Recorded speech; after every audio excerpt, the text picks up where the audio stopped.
you can get your name off of a property absolutely 100% in any state. I don't care what they're telling you. We can do this any state in the United States. We can get your name off of your property so somebody cannot look up your name and figure out where you live. Now, why is this even an issue? Like, why is privacy such a big thing? Well, recently there have been cases where celebrities, sports stars have been targeted because you could see they're not at home. Like they're traveling, they may be playing an away game, or they may be traveling at an event. Somebody looks up, finds their address, shows up at their home, invites themselves in, steals their stuff, or otherwise messes with that property. So I'll tell you, I've had folks that were in law enforcement where they automatically get their names out of a public record, or in the medical establishment. For example, a friend of mine who's a psychiatrist, and the last thing they want is at 2 a.m., one of their patients showing up at their home, knocking on the door. My partner Clint grew up with this, where his mother actually had to worry because when his dad would go out of town, they had tenants and they self-managed all these properties. And the tenants knew when the dad left and would call up his mom and say, hey, I know you're over there by yourself. How about some company? And she would end up sleeping with the gun. She told Clint, don't sneak up on me at night because I don't want to mistake you for somebody who has ill intent. Right? Those things actually happen. The last thing we want is somebody who decides to make our lives, maybe it's a stalker, maybe it's you're involved in a lawsuit, maybe it's a disgruntled tenant. You don't want them showing up at your house. So there's a reason for privacy there. The other reason for privacy is to take the target off your back. You've probably seen videos like why it's beneficial to look poor, or how to be invisible in other settings. The reason that we're doing that is because there are people that sue folks that have deep pockets. In other words, they perceive that you have wealth, so they know that there's a value in settlement to just shaking you down in a frivolous lawsuit and making sure that, hey, I'm going to make you waste a bunch of time and energy. And in the American system, rarely do you get attorney's fees unless it's contractual or statutory. So you're probably not going to they're going to end up having to go into their pocket. And what happens with the wealthy, especially when people know what you have, is they target. So a tenant that knows you have 10 properties is probably going to treat you differently than if they think you only have one. Their lawyer will definitely treat you differently because the lawyers on those types of cases are generally contingency, and they only get paid if they actually get money out of you. So they want to make sure you have something to take. And if they can't see what you own, well, our experience has been that they drop you out of suits or don't even happen. And there are cases where we've had siblings, one of whom was our client, one of whom was another firm's client. Our client used security by obscurity by keeping their affairs private and keeping their name out of the public record. And they were released from a suit, the same lawsuit. They were co-defendants. One sibling was released earlier than the other for a peppercorn, and the other one ended up 4 or 5 years of intense litigation and ultimately settled for a very high figure, 7 figures in that particular case, because they could see what they owned. And the punchline was our client had more assets than the one that ended up getting shut down for all that period of time. We just experienced this again with another client that was sued, a frivolous suit in California. A bunch of people got sued. She was in one of in the reign of defendants. She was like, oh my gosh, I've never had this happen to me before. I didn't do anything wrong. They're just throwing me in there. And the attorney even said it's a shotgun. We're looking for deep pockets. Since you don't have deep pockets, we're going to dismiss you. And they dismissed her within a couple of months. And she was greatly relieved. The reason they dismissed her is because they could not see what she owned because she had substantial assets. Over and over and over again, we see that privacy is the secret sauce of maintaining a lawsuit-free lifestyle. But how to get there? So let's talk about that. So we just hit why it actually matters. But let's talk about the vehicle that we're going to use to get there. Number one, we're going to be using an LLC. And we're going to use an LLC in a state where, here, I'm going to draw this up for you so you actually see it. We're going to use an LLC in a state that does not require disclosure of its owners. And when you say LLC, it's limited liability company.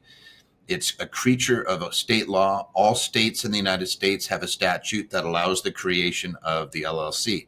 And what it does is it creates separation between you, here's you, and the LLC. If something happens inside the LLC, it does not come out and affect you. It bounces back, stays inside the LLC. Same thing. You get sued. They can't take that LLC away from you. Under the statutes of certain states, they can never take it away from you. In some states, they could potentially foreclose on your interest, which is why we go to states where it's boom.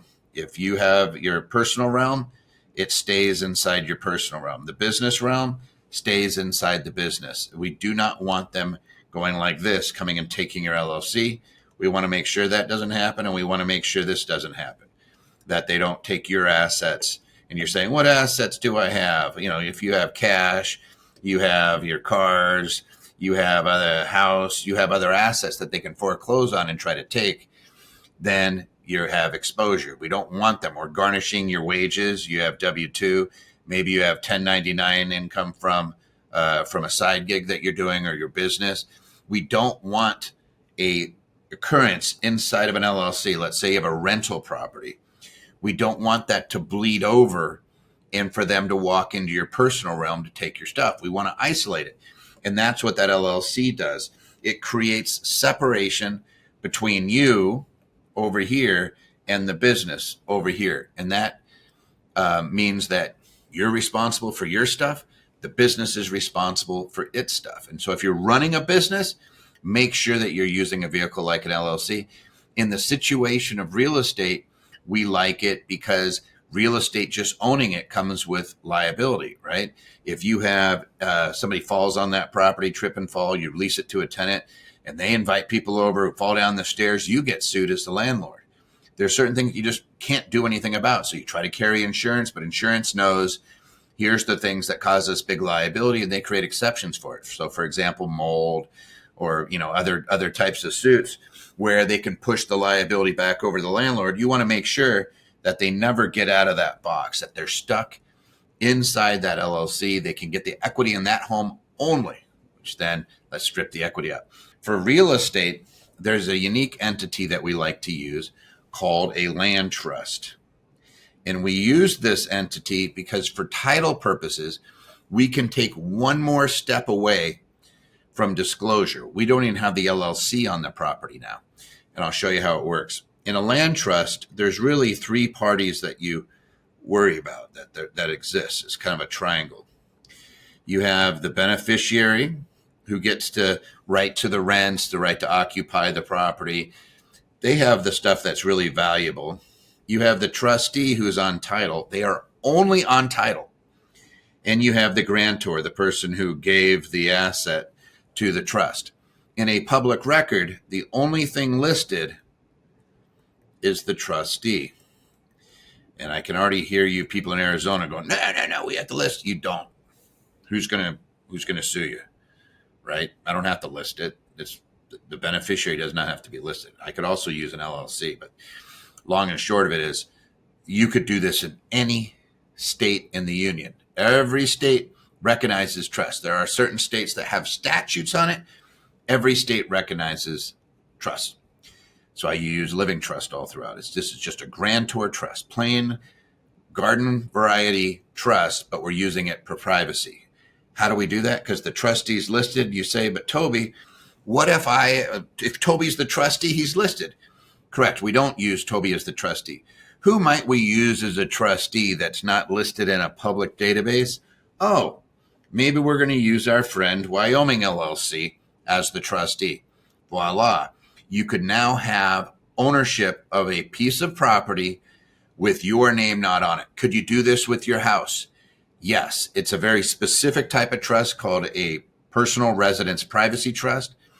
It has to have specific provisions in it with regards to the legal ownership. But yes, you could do this with your personal residence. And you might be saying, but what if I'm in Texas or in Florida? We have unlimited homestead. I don't need this. Your name's still in a public record. This will not ruin your homestead. This does not lose your 121 exclusion, the capital gain exclusion, when you sell the property. This just takes your name off of the title. And why is that so important? Because now nobody can see what you own. You want to get rich in the dark. You don't want to have everybody knowing everything that you own. You go on vacation, you're sitting there posting stuff on Instagram or Facebook, and you're not thinking anything of it. And somebody, unbeknownst to you, sees that you're on vacation and says, let me look that person up. Oh, there's their house. I'm going to drive by their house, see if anybody's home. Hey, nobody's home. They're all on vacation, and decide to help themselves to your stuff. That happens. We see it in probates too. We see it anytime there's a disclosure where somebody's able to see, oh, here's stuff, and there's nobody there.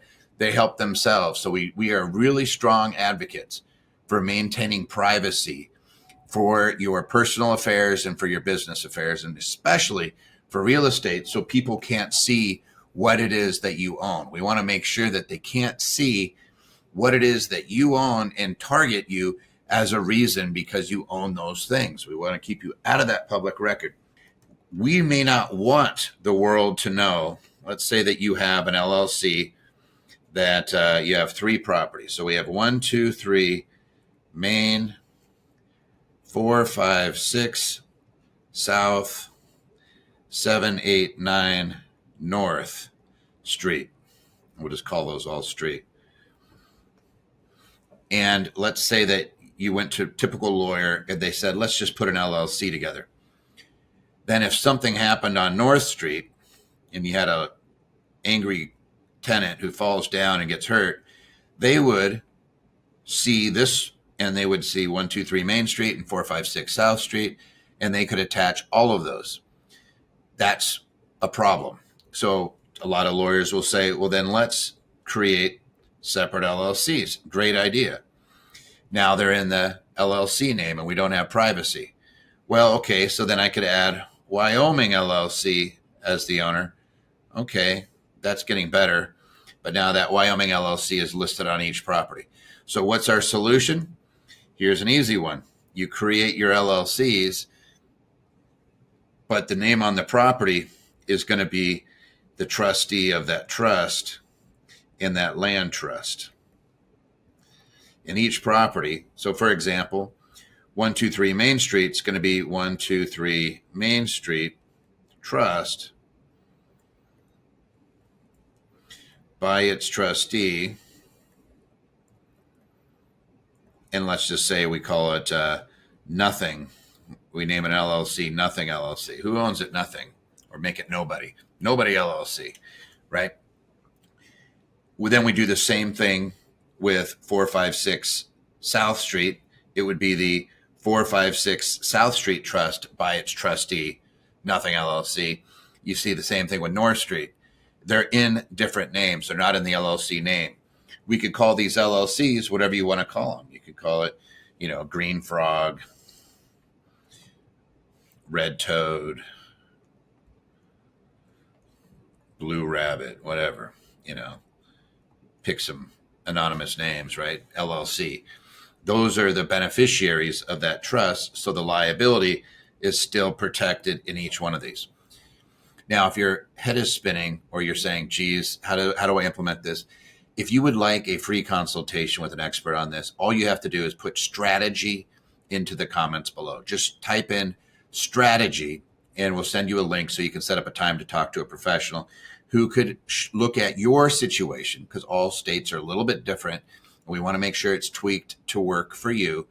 But you just say, hey, is this something that could benefit me? The answer is more than likely going to be a resounding yes. And then it's just a question of what it looks like to implement it for you. The beautiful thing about this entire structure is this entire thing that I just put down on this piece of, or on this computer can be disregarded for tax purposes. We can make it to where there's not even a tax filing due from this structure. All of this could be ignored, called a disregarded entity for tax purposes when we're talking about the LLCs. The trusts are grantor trusts, which means they're ignored. They're you for tax purposes. So we wouldn't have a bunch of tax compliance. We just have to set up the LLCs. We have to set up the land trust and transfer the property. Once you do that, boom, you're good. You could make it to where there's not a bunch of compliance or things that you have to do to keep these things running. Now, you want to make sure you talk to somebody so that if there is a reason you want a tax filing. So for example, if you wanted to make this thing a partnership and file a 1065, there's a reason for financing. Freddie and Fannie look at a K1 that comes off of a partnership that ends up on an individual's return, and they use 100% of that income. Whereas if it was just you and it showed up on page 1 of your Schedule E, which is you owning something individually or this being disregarded, they use 70%. So if you're trying to get loans to grow your real estate portfolio, you might find that it's better to make a tax designation. But you don't have to know that. That's not the topic for today. What the topic for today is, anybody can make themselves invisible and keep your name out of that public record. For real estate, you could do this for businesses. You can do this for other assets, including like brokerage accounts or other things. We can make it to where you are invisible in a public record. If you like that, like and subscribe. If you know anybody else that could benefit from this information, by all means, share this link with them. Good luck.